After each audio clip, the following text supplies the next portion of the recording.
Kasih karunia dan damai sejahtera dari Allah Bapa kita dan dari anaknya Tuhan Yesus Kristus menyertai kamu sekalian. Amin.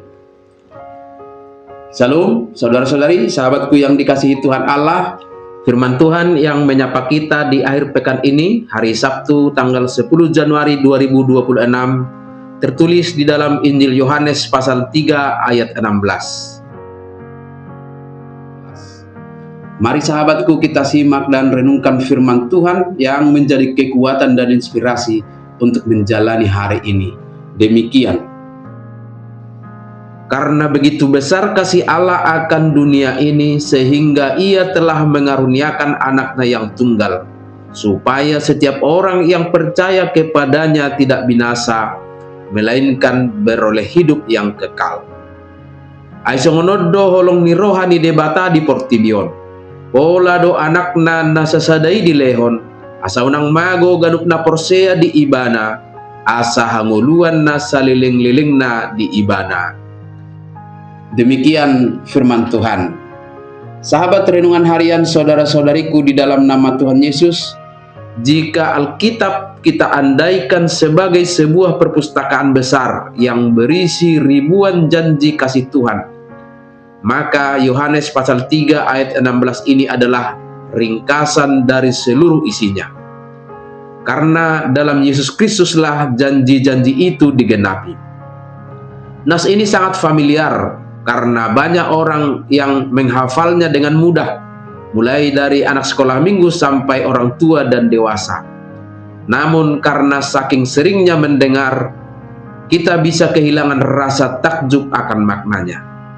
Maka hari ini sahabatku semua, mari kita renungkan nas ini sebagai sebuah jaminan pasti dalam hidup kita, bahwa Tuhan tidak pernah membiarkan kita menjalani hidup tanpa cinta kasih-Nya. Yang pertama tentang kedalaman kasih-Nya. Karena begitu besar kasih Allah akan dunia ini. Kebesaran kasih Allah itu tidak terukur, karena yang paling berharga dalam dirinya dikaruniakannya. Dan itu dilakukannya kepada dunia yang sedang kacau, dunia yang penuh dengan kebencian, penuh dengan dosa dan pemberontakan kepadanya. Tetapi Allah tidak menunggu kita menjadi baik dulu, baru Ia mengasihi kita.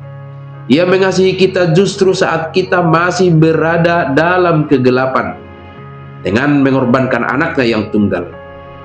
Coba kita renungkan sahabatku, bagi kita orang tua, adakah hal yang lebih berharga daripada anak kita? Allah tidak memberikan emas, perak, atau uang tebusan, atau bala tentara malaikat untuk menyelamatkan kita. Tetapi Ia memberikan dirinya sendiri dalam inkarnasi Yesus Kristus. Dan di kayu salib, Yesus menanggung seluruh murka yang seharusnya menimpa kita. Allah melepaskan anaknya agar Ia bisa memeluk kita kembali. Inilah dasar kita bersukacita dan bergembira, dan inilah kabar baik terbesar bagi kita. Yang kedua, bagian selanjutnya berkata, supaya setiap orang yang percaya kepadanya tidak binasa. Syaratnya terdengar sangat sederhana, yaitu percaya. Namun percaya di sini bukanlah sekedar mengangguk setuju bahwa Yesus itu ada. Percaya berarti menyandarkan seluruh hidup kepadanya. Seperti seorang yang menjatuhkan dirinya ke pelampung di tengah laut, begitulah kita menaruh percaya dan memasrahkan hidup kepada Kristus.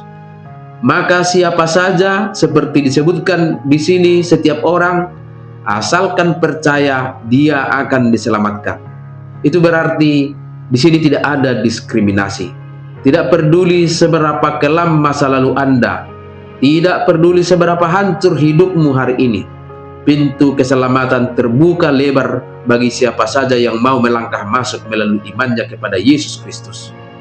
Ada keselamatan, ada hidup kekal, hidup yang memiliki tujuan, hidup yang dipenuhi damai sejahtera, dan hidup yang tidak lagi dihantui oleh ketakutan akan hukuman karena dosa dan maut.